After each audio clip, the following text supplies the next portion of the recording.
Hello 10th class, I hope you all are fine and taking good care of yourself. Today we will be doing this question in which I have to prove that root 3 is irrational. Other than root 3, we can have any number, root 5, root 7 and so on. But before doing this question, there are few things that we should know.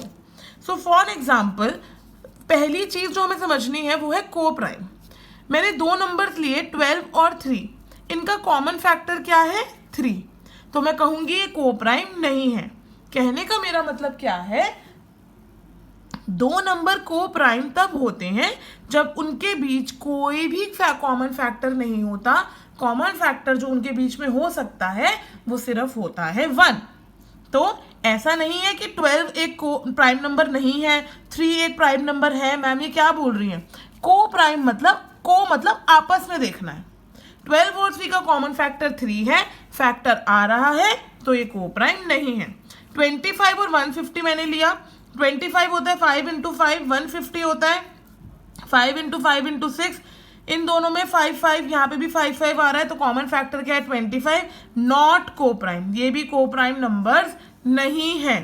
अब मैंने लिया 3,4. 3 होता है 3 into 1, 4 होता है 4 into 1. इनका कोई भी कॉमन फैक्टर नहीं है. कॉमन फैक्टर है तो सिर्फ क्या है 1. तो हम कहेंगे कि ये नंबर्स क्या है को prime, because they have only one common factor which can only be 1. ऐसा नहीं है कि एक ही कॉमन फैक्टर है, नहीं. कॉमन फैक्टर या तो कोई भी ना हो और अगर हो तो सिर्फ क्या हो 1. Next thing that we should know is this. एक थ्योरम है जो कहती है if a number is divisible by a prime number then the square root of the number will also be divisible by that prime number. मतलब अगर 36 3 से divisible है, यहाँ पे सिर्फ प्राइम नंबर ही हो सकता है. अगर 36 3 से डिविजिबल है तो उसका स्क्वायर रूट भी 3 से क्या होगा डिविजिबल. और देखो मैंने करके भी दिखा दिया. 36 भी 3 से डिवाइड होता है 12, 6 भी 3 से डिवाइड होता है 2 पे. एक और एग्जांपल, 64 अगर डिविजिबल बाय 2 है तो 64 का स्क्वायर रूट 8 भी डिविजिबल बाय 2 है. So this is a theorem, it is already in NCERT. ये को प्राइम का मतलब होता है. अब हम अपना ये क्वेश्चन सॉल्व कर सकते हैं. अब मैथ्स में कुछ चीजें बेटा सॉल्व होती हैं कॉन्ट्राडिक्शन से. कॉन्ट्राडिक्शन का क्या मतलब होता है? कॉन्ट्राडिक्शन का मतलब होता है कि मैं इसको पहले तो ले लूंगी लेट रूट 3 बी रैशनल. जो चीज मेरे को प्रूव करनी थी मैंने एग्जैक्ट उससे उल्टी ही चीज को लेट कर लिया.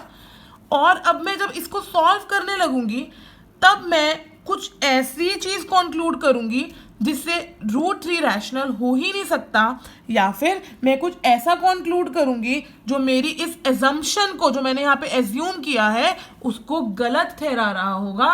तब मैं कह दूंगी कि मेरी अजम्पशन ही रॉन्ग थी और रूट 3 क्या होता है इररेशनल होता है.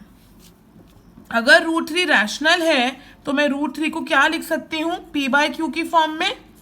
तो मैंने इसे क्या लिख लिया root 3 equals to A upon B. आप यहाँ पे कोई भी अल्फाबेट्स ले सकते हैं. अब मैंने इन अल्फाबेट्स को क्यों ऐसे लिया है, क्योंकि आपने शायद छोटी क्लासेस में 9th में देखा होगा कि rational numbers are of the form of P upon Q. तो मैंने कहा अगर रूट 3 रैशनल है तो वो किस फॉर्म में होगा पी अपॉन क्यू की फॉर्म में होगा.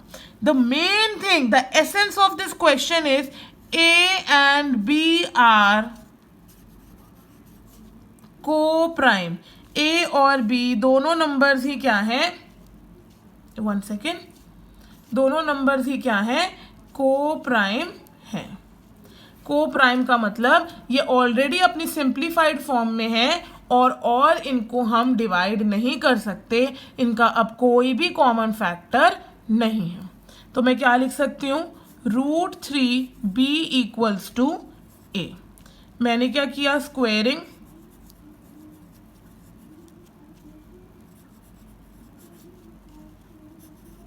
अगर मैं इसको स्क्वायर कर दूं, स्क्वेयरिंग बोथ साइड्स, मुझे क्या मिलेगा रूट 3 का स्क्वायर होता है 3, बी का स्क्वायर होता है बी स्क्वायर और ए का स्क्वायर होता है ए स्क्वायर.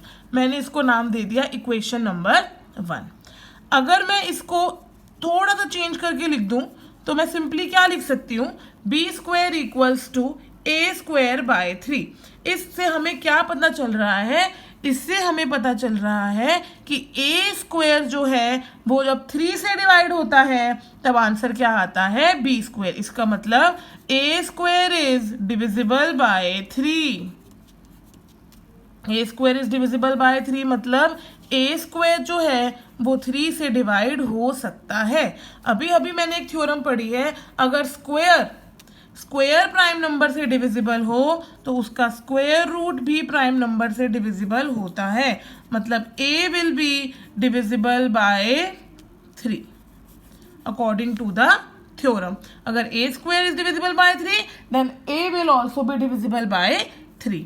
अगर ए 3 से डिवाइड होता है मतलब जब ए 3 से डिवाइड होगा तो कुछ ना कुछ तो आंसर देगा ही। मैंने लेट कर लिया कि वो आंसर क्या देता है मुझे, 7।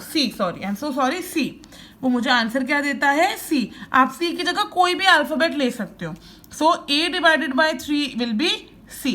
Now I am again squaring both sides.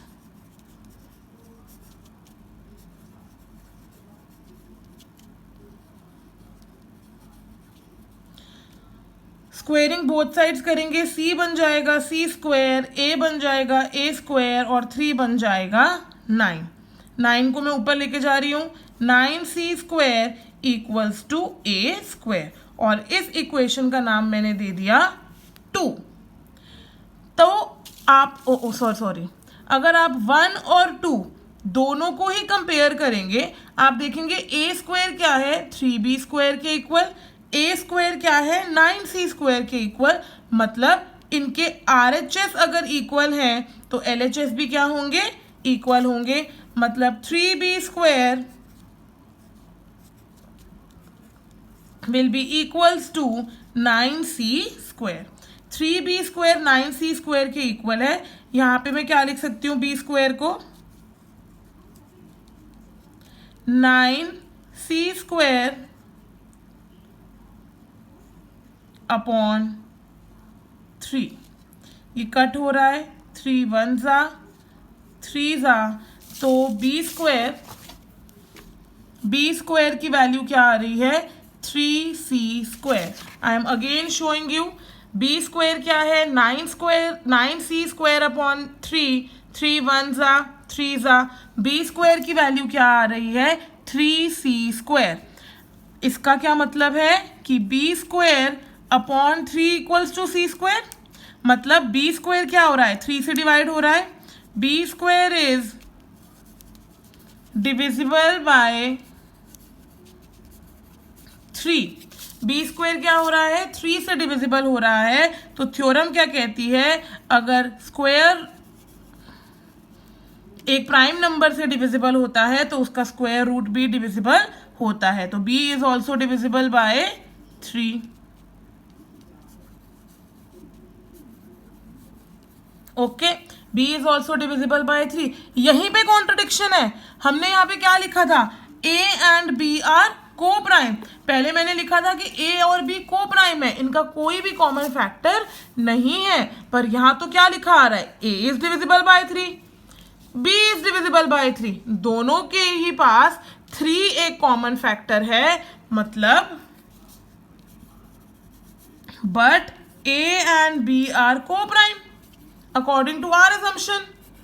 हमारी assumption के हिसाब से a और b क्या थे, को प्राइम थे। But and now they have 3 as a common factor. अब उनका कॉमन फैक्टर क्या आ रहा है, 3 आ रहा है। अगर उनका कॉमन फैक्टर 3 है तो ऑब्वियसली वो को प्राइम नहीं हो सकते। Our assumption is wrong, our assumption is wrong